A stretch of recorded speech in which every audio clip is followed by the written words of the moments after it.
মাত্র half cup গুঁড়ো দুধ দিয়ে এই এতগুলো গোলাপ জামুন মিষ্টি তৈরি করছে। আর এই মিষ্টিগুলোর সাইজগুলো তোমরা দেখতে পারছো যে একদম ফুটবল সাইজের হয়েছে। এগুলো খাইতে পাই, এগুলো এতটা পরিমাণে মজা ছিল। আর ভিতরটা জাস্ট দেখো তোমরা কতটা পরিমাণে সফট আর ফ্লাফি হয়েছে। তো সবার প্রথমে 1 কাপ পরিমাণে চিনির সাথে 2 কাপ পরিমাণে পানি মিশিয়ে নিতে হবে। এটাই হচ্ছে সবচেয়ে পারফেক্ট একটা রেশিও। তারপর হচ্ছে একটা এলাচ দিয়ে এটাকে জাস্ট একটা মাত্র বলক তুলে নিতে হবে।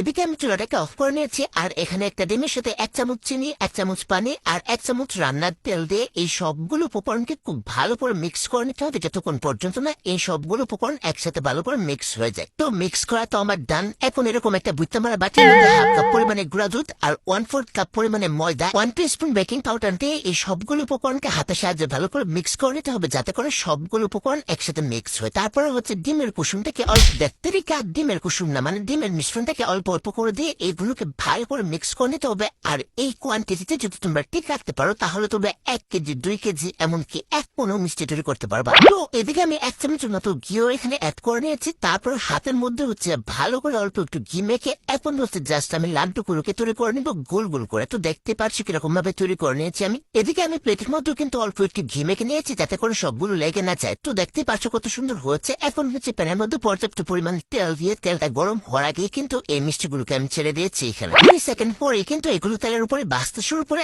আর এগুলো ভাজতে কিন্তু আমার 10 মিনিটের মতো সময় লেগেছে। একটু সময় কিন্তু লাগবে। একদম লো আছে এগুলোকে ডাইরেক্ট ব্রাউন কালার করে ভাজতে হবে। আর তোমরা কি একটা জিনিস লক্ষ্য করছো যে আমার এতে কতটা পরিমাণে বড় বড় হয়েছে আর এগুলোকে শিরার মধ্যে ছাড়ার পরে কতটা পরিমাণে বড় হবে। এই যে দেখো কতটা পরিমাণে বড় হয়েছে। এদিকে আমি অল্প একটু গোলাপ জল অ্যাড করে নিয়েছি। যেহেতু গোলাপ জামুন মিষ্টি তাই গোলাপ জল না অ্যাড করলে তো হয় না। তো আমি অল্প একটু অ্যাড করে নিয়েছি। আর ওই পাতিলের মধ্যে হচ্ছিল না তার জন্য আমি এই পাতিলে ট্রান্সফার করে আমি জাস্ট 5 মিনিট জাল করে নিয়েছি এগুলো। এখন তোমরা জাস্ট লুকটা দেখো যে কতটা পরিমাণে বড় হয়েছে, একদম ফুটবল সাইজের হয়েছে। তো এইগুলো আমি হচ্ছে একটা সার্ভিং ডিশের মধ্যে সার্ভ করে নিলাম। আর এখানে কিন্তু মোট 7টা গোলাপ জামুন মিষ্টি হয়েছে, প্রায় 1 কেজির মতো হয়েছে। তো তোমরা এখন দেখো জাস্ট এর ভিতরটা কিরকম হয়েছে। একদম তোলার মতো নরম আর সফট কিন্তু হয়েছে। তোমাদেরকে একদম আইটা কুইটা একদম ফাইনাল কিন্তু দেখা দিচ্ছে। এই যে দেখো চাপ দেওয়ার সাথে সাথে কিন্তু পাঁচটা রস পড়ছে। কেউ বিশ্বাস করবে না যে হাফ কাপ গুঁড়া দুধ দিয়ে আমি 1 কেজির মতো এখানে মিষ্টি তৈরি করছি। আর এতটা পরিমাণে মজা হয়েছে কি আর কম।